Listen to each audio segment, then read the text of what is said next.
Hello students, welcome to CRP academy. CRP একাডেমিতে তোমাদের সকলকে স্বাগত এবং প্রত্যেককে গুড মর্নিং। আমরা আপকামিং ওয়েস্ট বেঙ্গল পুলিশ এবং গ্রাম পঞ্চায়েত পরীক্ষাকে লক্ষ্য করে জিকে জিনিয়াস এই সিরিজের মাধ্যমে প্রত্যেক দিন 40টি করে বাছাই করা প্রশ্ন উত্তর সাথে এক্সট্রা নোটসের মাধ্যমে জিকে প্র্যাকটিস করছি। আজকে 8 নম্বর প্র্যাকটিস সেট রয়েছে। তো শুরু থেকে শেষ পর্যন্ত দেখবে, শুধুমাত্র পুলিশ এবং পঞ্চায়েত পরীক্ষা নয়, আপকামিং সমস্ত পরীক্ষার জন্যই এই সমস্ত জিকে প্রশ্নোত্তরগুলো খুবই খুবই ইম্পর্টেন্ট। এবং আমাদের চ্যানেলে নতুন হয়ে থাকলে চ্যানেলকে সাবস্ক্রাইব করো, পাশের বেল আইকনটা প্রেস রাখো প্রত্যেকদিন গুরুত্বপূর্ণ ক্লাসের নোটিফিকেশনগুলো পাওয়ার জন্য। সিআরপি একাডেমির যে অফিসিয়াল টেলিগ্রাম চ্যানেল রয়েছে সেখানে যুক্ত হয়ে যাও। এই সমস্ত ক্লাসের ফ্রি পিডিএফ, বিষয়ভিত্তিক মক টেস্ট, সাপ্তাহিক কারেন্ট অ্যাফেয়ার্স এবং সাপ্তাহিক ফুড মক টেস্ট পাওয়ার জন্য। টেলিগ্রামের লিঙ্ক ডেসক্রিপশন বক্সে রয়েছে, বা টেলিগ্রামে গিয়ে সার্চ করো সিআরপি একাডেমি লিখে, সেখান থেকে যুক্ত হয়ে যাও। তো যাই হোক, আজকের ক্লাসে যে গুরুত্বপূর্ণ প্রশ্ন উত্তরগুলো রয়েছে সেগুলো এক এক করে দেখবো। দেখো, প্রথম প্রশ্ন, 1 নম্বর প্রশ্ন। দেখো, ইন্দারকিল্লা ন্যাশনাল পার্ক কোন রাজ্যে অবস্থিত রয়েছে? প্রত্যেকটি প্রশ্ন দেখবে এবং ঝটপট উত্তরগুলো করবে। জিকে প্রশ্ন দেখবে, উত্তর করবে এবং আমার উত্তরের সাথে মেলাবে। কমেন্ট বক্সে কমেন্ট করতে থাকবে, প্র্যাকটিস হবে। সঠিক উত্তর হবে অপশন বি, হিমাচল প্রদেশ। হিমাচল প্রদেশে ইন্দারকিল্লা ন্যাশনাল পার্ক অবস্থিত রয়েছে। দেখো, হিমাচল প্রদেশের অন্যান্য ন্যাশনাল পার্কে কি রয়েছে? Pin valley national park, great Himalayan national park. আচ্ছা, উত্তরাখণ্ডের ন্যাশনাল পার্ক কি কি রয়েছে? জিম করবেট ন্যাশনাল পার্ক, যেটি ভারতের প্রথম ন্যাশনাল পার্ক, কত সালে প্রতিষ্ঠিত হয়? 1935 সালে। তারপরে রয়েছে নন্দা দেবী ন্যাশনাল পার্ক এবং ভ্যালি অফ ফ্লাওয়ার্স। তারপর দেখো, জম্মু কাশ্মীর ন্যাশনাল পার্ক কি কি রয়েছে? দাচিগ্রাম ন্যাশনাল পার্ক এবং সেলিম আলী ন্যাশনাল পার্ক। লাদাখের গুরুত্বপূর্ণ national park Hemis national park, এবং এটি হচ্ছে ভারতের বৃহত্তম, সব থেকে বৃহত্তম national park Hemis national park. Next 2 নম্বর প্রশ্ন, রক্তনালীর মধ্যে রক্ত জমাট বাঁধাকে কি বলা হয়ে থাকে? রক্তনালীর মধ্যে, শরীরের মধ্যে যদি রক্ত জমাট বেঁধে যায় তাহলে আমরা সেটাকে কি বলবো? সঠিক উত্তর হবে অপশন সি, থ্রম্বোসিস বলে থাকবো। দেখো, আমাদের রক্তনালীর ভেতরে রক্ত জমাট বাঁধতে হয় না কোনটি? সেটা হচ্ছে হেপারিন। হেপারিন নামক একটি উপাদান রয়েছে, যে কারণে সাধারণত আমাদের শরীরের ভিতরে রক্ত জমাট বাঁধে না, কিন্তু যদি রক্ত জমাট বেঁধে যায় সেটাকে আমরা থ্রম্বোসিস বলবো। ভিটামিন কে আমাদের শরীরের বাইরে কোথাও কেটে গেলে রক্ত তঞ্চনে বা জমাট বাঁধতে সাহায্য করে। আর রক্তের শ্বেত কণিকা অর্থাৎ ডাব্লিউবিসি অস্বাভাবিক বৃদ্ধি হয়ে গেলে সেটা ব্লাড ক্যান্সার বা লিউকেমিয়া হয়। 3 নম্বর প্রশ্ন, বিশ্বের দ্বিতীয় সর্বোচ্চ শৃঙ্গ নিচের কোনটি? আশা করি প্রত্যেকেই সঠিক উত্তর করেছ। সঠিক উত্তর option C, Godwin Austen. Godwin অস্টিনের অপর নাম কি? K2। নেক্সট দেখো, 4 নম্বর প্রশ্ন, ডাবের জলে কোন হরমোন থাকে? একদম বাছাই করা প্রশ্ন উত্তর। সঠিক উত্তর হয়ে যাবে অপশন এ, ডাবের জলে সাইটোকাইনিন এই উদ্ভিদ হরমোনটি হয়ে থাকে এবং কোষ বিভাজনে সাহায্য করে থাকে। এটি কিসে সাহায্য করে? কোষ বিভাজনে সাহায্য করে। দেখো বাকি হরমোনগুলো, অক্সন হরমোন উদ্ভিদের অগ্রমূলের বৃদ্ধি অর্থাৎ এপিক্যাল ডোমিনেন্স ঘটায় এবং ফটোট্রপিক চলনের নিয়ন্ত্রণ করে, অর্থাৎ যেদিকে আলো থাকে উদ্ভিদ সেই দিকে বেঁকে যায়, একে বলা হয় ফটোট্রপিক। এটা এই অক্সিন হরমোন নিয়ন্ত্রণ করে। জিব্বেরেলিন হরমোন বীজের সুপ্তাবস্থা ভাঙতে সাহায্য করে, খুব ইম্পর্টেন্ট, বেশ কয়েকটা পরীক্ষাতে এসেছে। এবং তারপরেটাও ইম্পর্টেন্ট, ইথিলিন।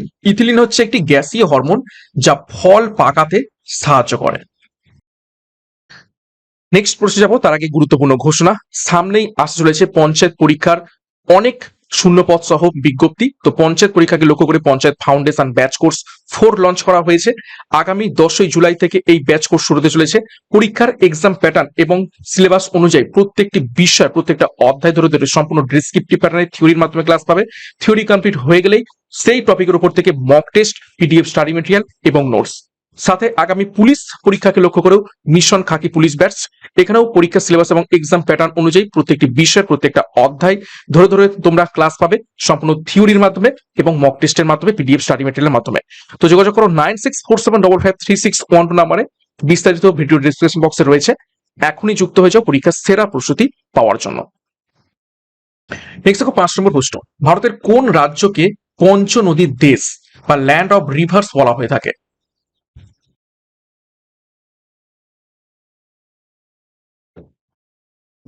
সঠিক উত্তর হবে অপশন ডি, পাঞ্জাব। নামের মধ্যে রয়েছে পঞ্চ, ঠিক আছে, এবং আব। আব মানে হচ্ছে কি জলাধারা, ঠিক আছে, তাহলে পঞ্চ মানে পাঞ্চ, আব। দেখো, পাঞ্জাব রাজ্যের উপর দিয়ে প্রবাহিত 5টি নদী কি কি?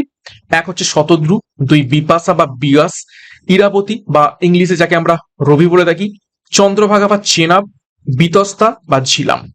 এরা সবাই সিন্ধু নদের উপনদী। আচ্ছা, সাত পাহাড়ের শহর বলা হয়ে থাকে রোমকে, হাজার হ্রদের দেশ বলা থাকে ফিনল্যান্ডকে, এবং উদীয়মান সূর্যের দেশ বলা থাকে জাপানকে।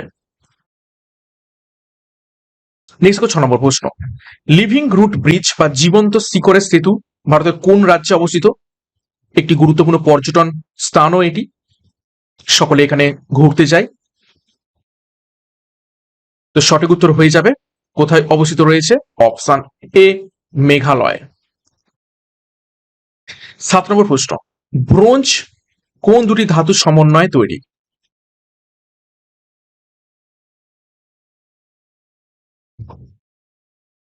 সঠিক উত্তর হবে অপশন সি, তামা এবং টিন।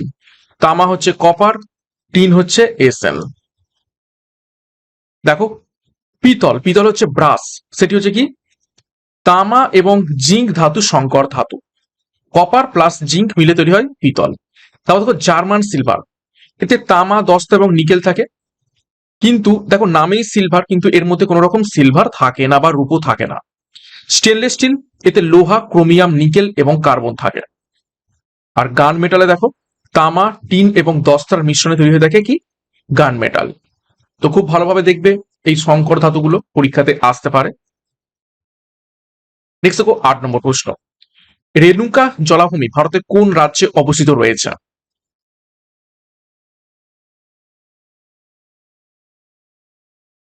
সঠিক উত্তর হবে অপশন এ, হিমাচল প্রদেশে অবস্থিত রয়েছে রেণুকা জলাভূমি। 9 নম্বর প্রশ্ন দেখো, সাংগাই মহোৎসব ভারতের কোন রাজ্যে পালন করা হয়?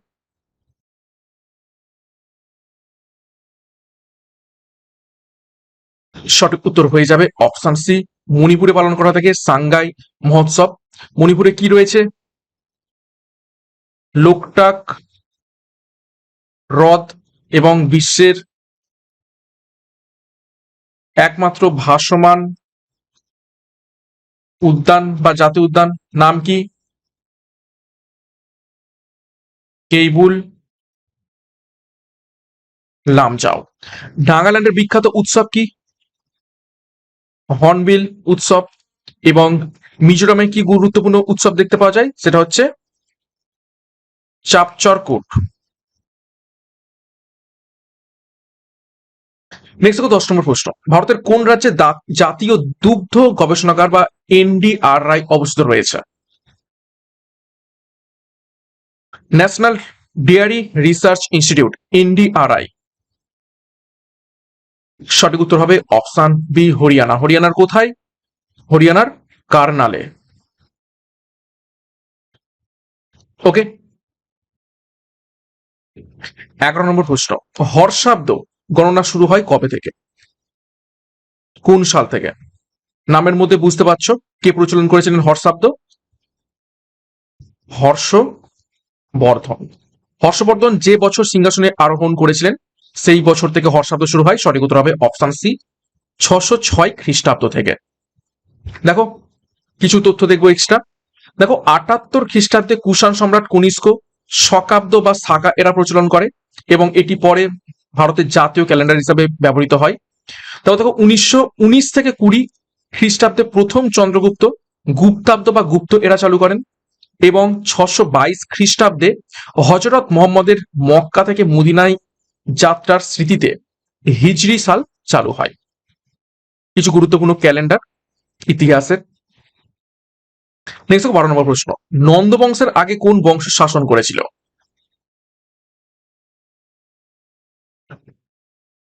সঠিক উত্তর হবে অপশন ডি, শিশুনাগ বংশ। নন্দ বংশের আগে ছিল শিশুনাগ বংশ।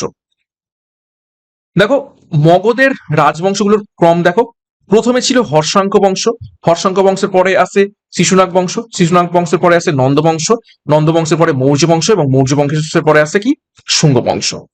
আচ্ছা, মহাপদ্ম নন্দ ছিলেন এই নন্দ বংশের প্রতিষ্ঠাতা, তাকে সর্বক্ষান্তক বা দ্বিতীয় পরশুরাম বলা হতো। আচ্ছা, নন্দ বংশের শেষ রাজা ছিলেন ধননন্দ এবং তার সময়তেই আলেকজান্ডার ভারতবর্ষ আক্রমণ করেছিলেন। আক্রমণ কখন করেছিলেন? 327 খ্রিস্টপূর্বাব্দে এবং 326 খ্রিস্টপূর্বাব্দে। কিসে যুদ্ধ হয়? হিদিসপাসের যুদ্ধ হয় রাজা পুরুষ সাথে ঝিলাম নদীর তীরে, এখান থেকে প্রশ্ন আসে। এবং চন্দ্রগুপ্ত মৌর্য ধননন্দকে পরাজিত করে মৌর্য সাম্রাজ্য প্রতিষ্ঠা করছে। দেখো, নন্দ বংশের পরে কি আসছে? মৌর্য বংশ আসছে।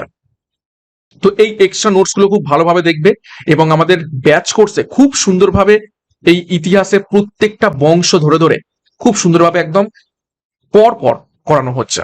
তো এখনই যুক্ত হয়ে যাও আমাদের ব্যাচ কোর্সে। নেক্সট দেখো 13 নম্বর প্রশ্ন, আলবেরুনি কার সময় ভারতবর্ষে এসেছিলেন?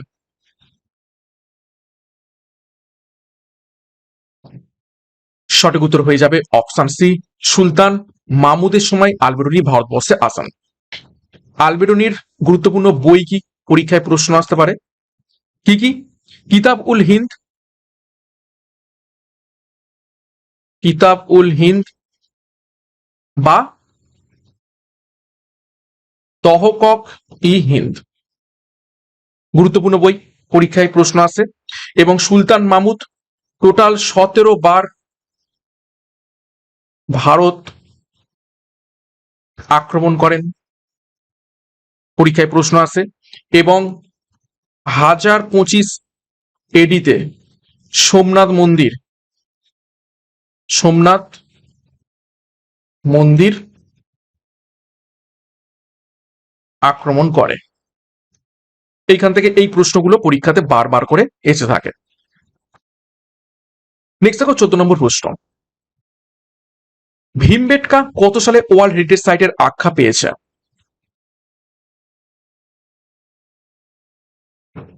সঠিক উত্তর হবে অপশন সি, 2003 সালে। দেখো, এটি প্রাচীন প্রস্তর যুগ এবং মধ্য প্রস্তর যুগের গুহাচিত্রের জন্য বিখ্যাত। এই ভীমবেটকা গুহাচিত্র 1957 সালে ডক্টর VS ওয়াকানকার এটি আবিষ্কার করেছিলেন এবং 2003 সালে এটি ওয়ার্ল্ড হেরিটেজ সাইটে তকমা পায়। তারপর দেখো, মহারাষ্ট্রের অজন্তা এবং ইলোরা গুহাগুলো 1983 সালে প্রথম ইউনেস্কো হেরিটেজ সাইট হয়েছিল। 15 নম্বর প্রশ্ন, ভারতীয় সংবিধানের প্রস্তাবনা কতবার সংশোধন করা হয়েছে?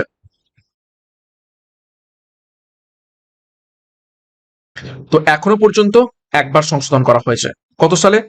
1976 42তম সংবিধান সংশোধন। দেখো, 1976 সালে 42তম সংবিধান সংশোধনের মাধ্যমে প্রস্তাবনায় 3টি নতুন শব্দ যুক্ত করা হয়। কি কি?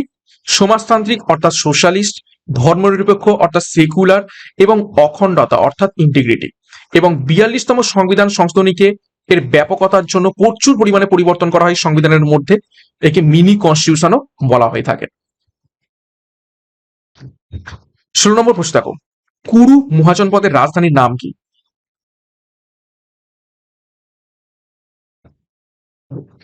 সঠিক উত্তর দেখে নাও অপশন সি, ইন্দ্রপ্রস্থ। এবং যেটি হচ্ছে ইন্দ্রপ্রস্থ কি বর্তমান দিল্লি।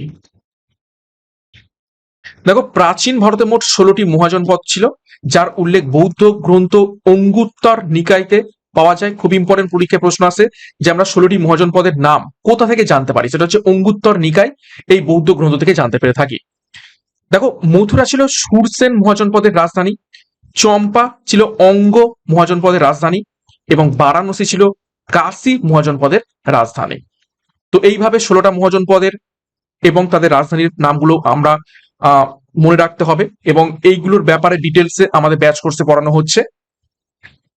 নেক্সট দেখো 17 নম্বর প্রশ্ন, ভানভিয়ার ন্যাশনাল পার্ক ভারতের কোন রাজ্যে অবস্থিত রয়েছে?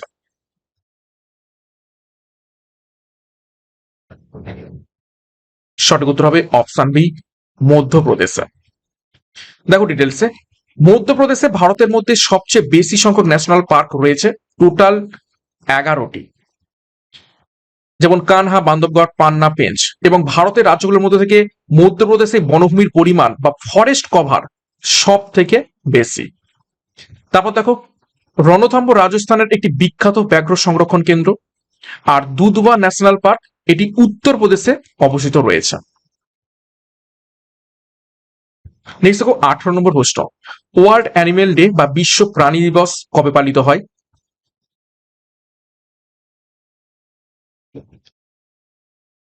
সঠিক উত্তর হবে অপশন ডি, 4 অক্টোবর। নেক্সট দেখো কিছু গুরুত্বপূর্ণ দিবস থেকে নেব। 3রা মার্চ, এটি হচ্ছে বিশ্ব বন্যপ্রাণী দিবস, ওয়ার্ল্ড ওয়াইল্ড লাইফ ডে। ভালো করে তফাৎ দেখো, এটা হচ্ছে শুধু ওয়ার্ল্ড অ্যানিমেল ডে, বিশ্ব প্রাণী দিবস, এটা হচ্ছে 4 অক্টোবর। আর 3রা মার্চ হচ্ছে বিশ্ব বন্যপ্রাণী দিবস। 29 জুলাই আন্তর্জাতিক ব্যাঘ্র দিবস বা ইন্টারন্যাশনাল টাইগার ডে। 22 মে আন্তর্জাতিক জীব বৈচিত্র্য দিবস, ওয়ার্ল্ড বায়োডাইভার্সিটি ডে। এবং 12ই আগস্ট বিশ্ব হাতি দিবস, ওয়ার্ল্ড এলিফ্যান্ট ডে। 19 নম্বর প্রশ্ন দেখো, ভারতের জাতীয় পঞ্চায়েতি রাজ দিবস, ন্যাশনাল পঞ্চায়েতি রাজ ডে কবে পালন করা হয়?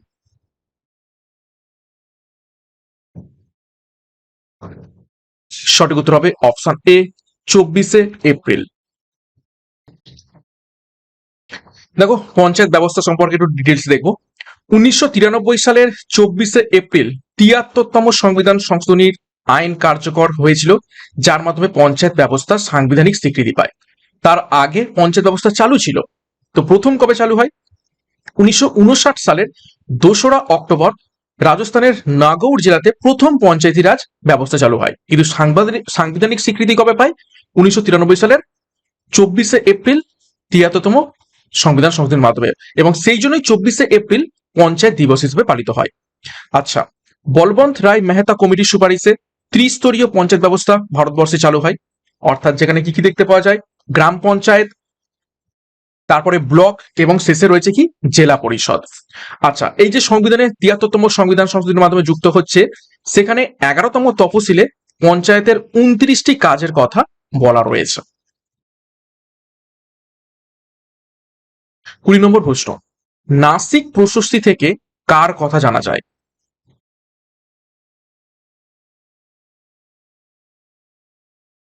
সঠিক উত্তর হয়ে যাবে অপশন সি, গৌতমীপুত্র সাতকর্ণীর কথা জানতে পেরে থাকি আমরা নাসিক প্রশস্তি থেকে। নাসিক প্রশস্তি কে লিখেছিলেন? লিখেছিলেন গৌতমী বলশ্রী, এবং তিনি কে ছিলেন? গৌতমীপুত্র সাতকর্ণীর মা। ঠিক আছে, সাতকর্ণীর মা গৌতমী বলশ্রী। এবং যেই জন্য দেখো নামটা কি গৌতমীপুত্র সাতকর্ণী। ঠিক আছে, গৌতমী বলশ্রী লিখেছিলেন। দেখো এলাহাবাদ প্রশস্তি থেকে হরিসেন রচিত। ঠিক আছে, এই এলাহাবাদ প্রশস্তি কে লিখেছে? হরিসেনকে সমুদ্রগুপ্তের সভাকবি। তো সমুদ্রগুপ্ত সম্পর্কে জানা যায়। আইহোল প্রশস্তিকে লিখেছিলেন রবিকীর্তিকে চালুক্যরাজ দ্বিতীয় পুলকেশীর সভাকবি। তো এখান থেকে দ্বিতীয় পুলকেশীর কথা জানা যায়। আর জুনাগড় শিলালিপি শক রাজা রুদ্রদামনের সাথে সম্পর্কিত, যা ভারতের প্রথম সংস্কৃত শিলালিপি। নেক্সট দেখো 21 নম্বর প্রশ্ন, প্রথম ইঙ্গো মারাঠা যুদ্ধ কত সালে হয়েছিল?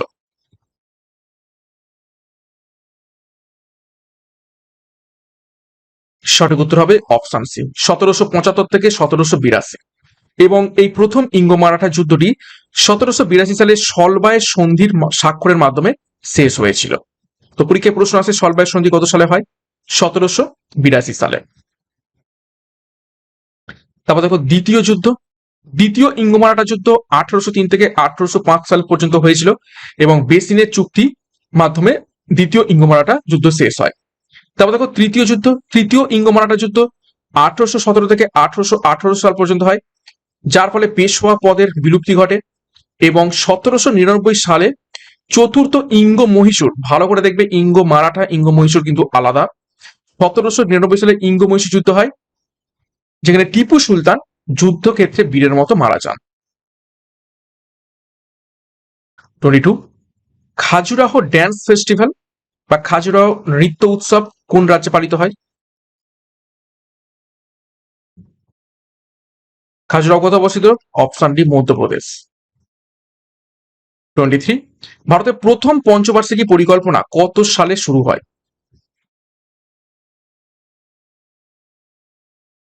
সঠিক উত্তর হবে 1991, সরি ভুল বললাম, 1951 সাল থেকে, 51 থেকে চলেছিল 56 পর্যন্ত। দেখো, প্রথম যে পরিকল্পনাটি এটি হ্যারোড ডমার মডেলের উপর ভিত্তি করে হয়েছিল এবং প্রথম পরিকল্পনায় কৃষি অর্থাৎ এগ্রিকালচার উন্নয়নের উপর সব থেকে বেশি জোর দেওয়া হয়েছিল। দ্বিতীয় পরিকল্পনা হয় 1956 থেকে 1961, এখানে প্রশান্ত চন্দ্র মোহালানবিস অর্থাৎ পিসি মোহালানবিস মডেলের উপর ভিত্তি করে ভারী শিল্প অর্থাৎ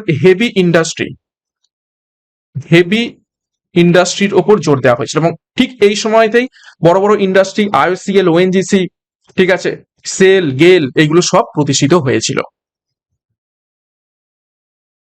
নেক্সট দেখো 24, বান্ধবগড় জাতীয় উদ্যান ভারতের কোন রাজ্যে অবস্থিত রয়েছে?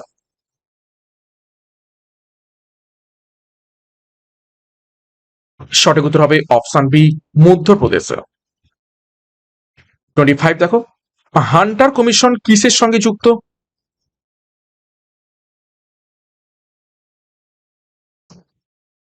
সঠিক উত্তর হবে অপশন সি শিক্ষার সাথে যুক্ত। হান্টার কমিশন 1882 সালে এসেছিল। ডিটেলসে দেখো,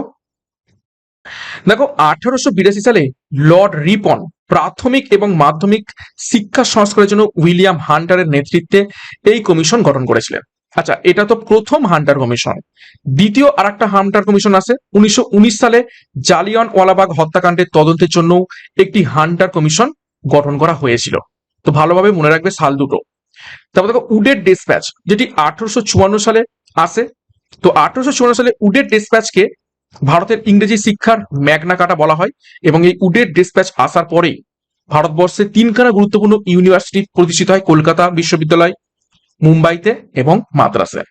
তারপর দেখো স্যাডলার কমিশন, 1917 সালে কলকাতা বিশ্ববিদ্যালয়ের সমস্যা অনুসন্ধানের জন্য এটি গঠিত হয়। 26, কারাকোরাম গিরিপথ কোন দুটি দেশের মাঝে অবস্থিত রয়েছে?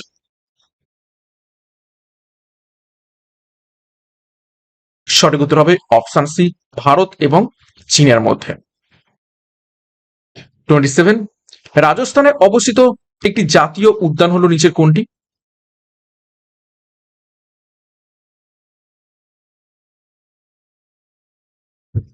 তো সঠিক উত্তর হয়ে যাবে option D Keoladeo national park অবস্থিত রয়েছে রাজস্থানে। আর কি রয়েছে? ভরতপুর,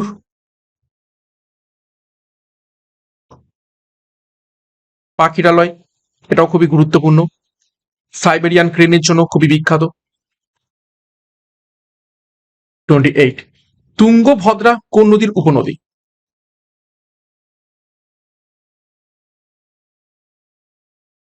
সঠিক উত্তর হবে অপশন সি কৃষ্ণা। এবং এই তুঙ্গভদ্রার তীরে কি রয়েছে? হাম্পি, বিজয়নগর সাম্রাজ্যের ধ্বংসাবশেষ। 29 দেখো, অস্ট্রেলিয়ায় ঘূর্ণিঝড় বা সাইক্লোন কি নামে পরিচিত?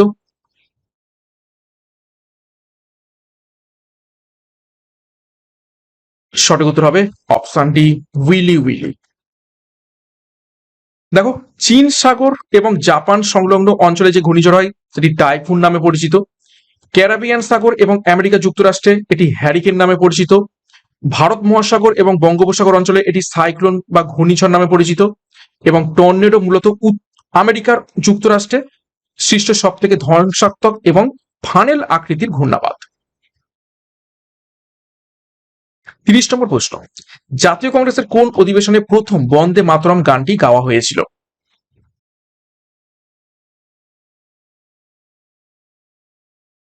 তো সঠিক উত্তর হয়ে যাবে এখান থেকে অপশন সি 1896 সালের কলকাতা অধিবেশনে। এবং 1896 সালের এই অধিবেশনে স্বয়ং রবীন্দ্রনাথ ঠাকুর গানটিতে সুর দেন এবং পরিবেশন করেন। বন্দে মাতরম কে লিখেছিলেন? বঙ্কিমচন্দ্র চট্টোপাধ্যায়। সকলেই জানি, চ্যাটার্জি। এবং 1882 সালে আনন্দমঠ আনন্দমঠ এই উপন্যাসে তিনি এটি প্রকাশ করেছিলেন। নেক্সট দেখো 31 নম্বর প্রশ্ন, অশ্বঘোষ কোন রাজার সভাকবি ছিলেন?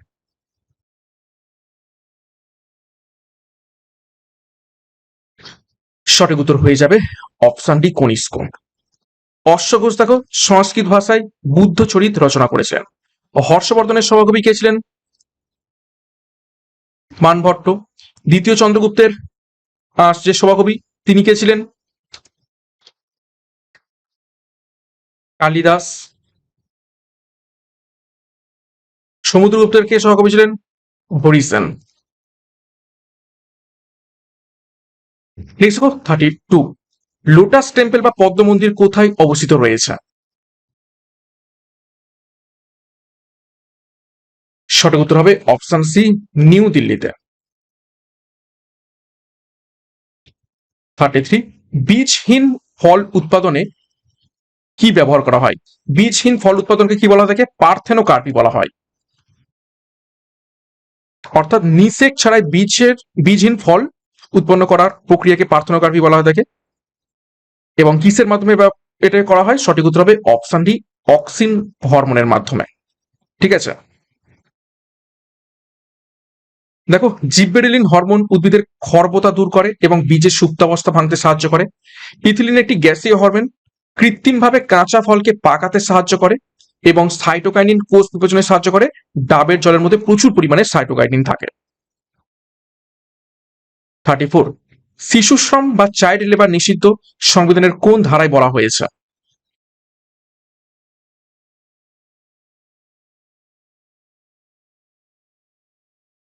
সঠিক উত্তর হবে অপশন ডি, 24 নম্বর ধারাতে। 17 নম্বর ধারাতে কি বলা হয়েছে? অস্পৃশ্যতা দূরীকরণ। অস্পৃশ্যতা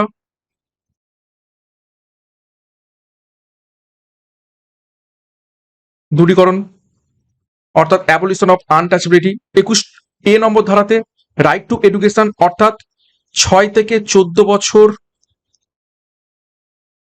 বয়সীদের বাধ্যতামূলক অবৈতনিক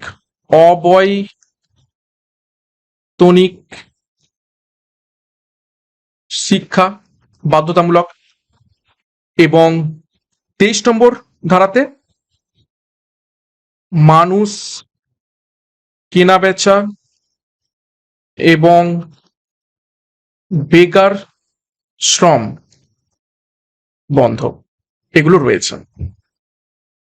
নেক্সট 35, পাঞ্জাব কেশরী নামে কে পরিচিত?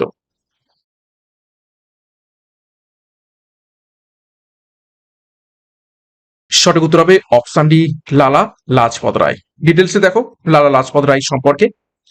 দেখো লালা লাজপত রায় আনহ্যাপি ইন্ডিয়া নামক বিখ্যাত বইটি লিখেছিলেন এবং 1928 সালে সাইমন কমিশনের বিরুদ্ধে প্রতিবাদ করার সময় পুলিশের লাঠিচার্জে তিনি গুরুতর আহত হন এবং তিনি মারা যান।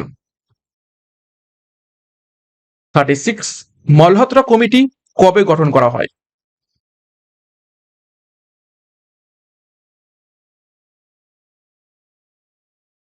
সঠিক উত্তর হবে অপশন বি, 1993 সালে। এবং মলহোত্রা কমিটি কিসের সাথে সম্পর্কিত ছিল? বিমা বা ইন্স্যুরেন্স সেক্টরের সাথে সম্পর্কিত ছিল। 37, জাতীয় কংগ্রেসের প্রথম ভারতীয় মহিলা সভাপতি কে ছিলেন?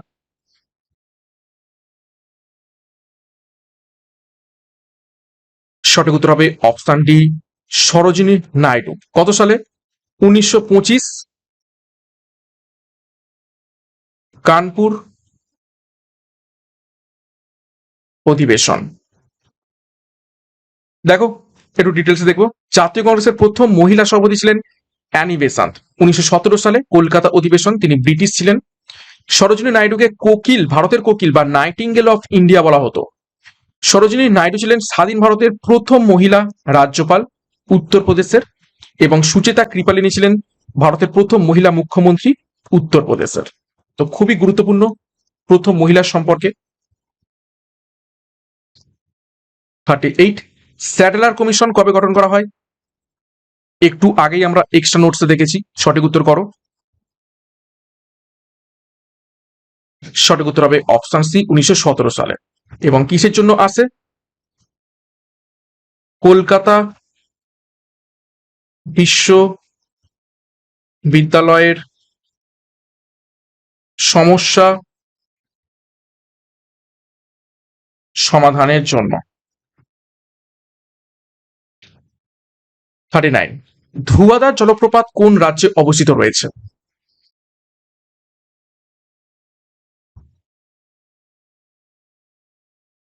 সঠিক উত্তর হবে অপশন সি মধ্যপ্রদেশ। এবং কোন নদীর উপর?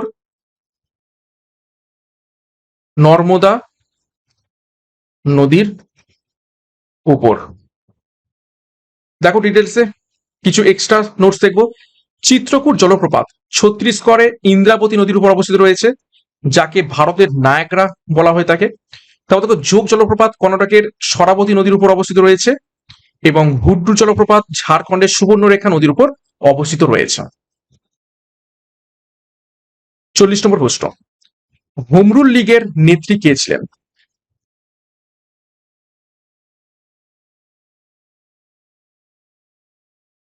সঠিক উত্তর হবে অপশন ডি অ্যানি বেসান্ত। কত সালে হোমরুল লীগ গঠন করেন? 1916 সালে। ডিটেলস দেখো। দেখো ভারতে হোমরুল আন্দোলনের প্রথম শুরু করেন বাল গঙ্গাধর তিলক 1916 সালের এপ্রিলে পুনেতে। এরপর অ্যানি বেসান্ত 1916 সালের সেপ্টেম্বরে মাদ্রাজে তার হোমরুল লীগ শুরু করেন। অ্যানি বেসান্ত তার নিউ ইন্ডিয়া এবং কমনওয়েলথ এই পত্রিকার মাধ্যমে হোমরুল আন্দোলনের প্রচার করেছিলেন। তো পরীক্ষায় প্রশ্ন আসতে পারে নিউ ইন্ডিয়া এবং কমনওয়েলথ এই দুটো পত্রিকা কার? সঠিক উত্তর হবে অ্যানি বেসান্তের। ওকে, তো এই কটা গুরুত্বপূর্ণ প্রশ্ন ছিল আজকের ক্লাসের 40টি। তো 40-এর মধ্যে কার কত স্কোর হয়েছে কমেন্ট বক্সে কমেন্ট করবে, এবং প্রশ্নপত্র কেমন লাগছে সেই ব্যাপারে মন্তব্য করবে। প্রত্যেকদিন ক্লাসগুলো ফলো করতে থাকো। এখান থেকে সকাল 7টা থেকে অনেক অনেক প্রশ্ন তোমাদের প্র্যাকটিস হবে এবং পরীক্ষাতে কমনও পাবে। এবং ক্লাসটি শেষ করবো তার আগে আরো একবার গুরুত্বপূর্ণ ঘোষণা, পঞ্চায়েত ফাউন্ডেশন ব্যাচ কোর্স 4, যেখানে তোমরা পরীক্ষার সিলেবাস এবং এক্সাম প্যাটার্ন অনুযায়ী প্রত্যেকটি বিষয়ের প্রত্যেকটা অধ্যায় ধরে ধরে সম্পূর্ণ ডেসক্রিপটিভ প্যাটার্নে থিওরির মাধ্যমে ক্লাস পাবে। থিওরি কমপ্লিট হয়ে গেলেই পিডিএফ, স্টাডি মেটেরিয়াল এবং প্রচুর প্রশ্নোত্তর সহ ওই টপিকের উপর থেকে মক টেস্ট। সিমিলারলি পুলিশ পরীক্ষাকে লক্ষ্য করে মিশন খাকি পুলিশ ব্যাচ, এখানেও এক্সাম প্যাটার্ন এবং সিলেবাস অনুযায়ী তোমরা ক্লাস পাবে। তো যোগাযোগ করো 9647553612 নাম্বারে, বিস্তারিত ডিসক্রিপশন বক্সে রয়েছে। এখনই যুক্ত হয়ে যাও পরীক্ষার সেরা প্রস্তুতি নেওয়ার জন্য। এবং সিআরপি একাডেমিতে নতুন হয়ে থাকলে চ্যানেলকে সাবস্ক্রাইব করো। ক্লাসগুলো কেমন লাগছে লাইক করো, কমেন্ট করো, এবং সিআরপি একাডেমি টেলিগ্রামে যুক্ত হয়ে যাও এই সমস্ত ক্লাসের পিডিএফ, বিষয়ভিত্তিক মক টেস্ট, সাপ্তাহিক কারেন্ট অ্যাফেয়ার্স এবং সাপ্তাহিক ফুল মক টেস্ট পাওয়ার জন্য। তো আজকের মতো ক্লাসটা এখানে শেষ করছি। প্রত্যেককে all the best. Thank you, by.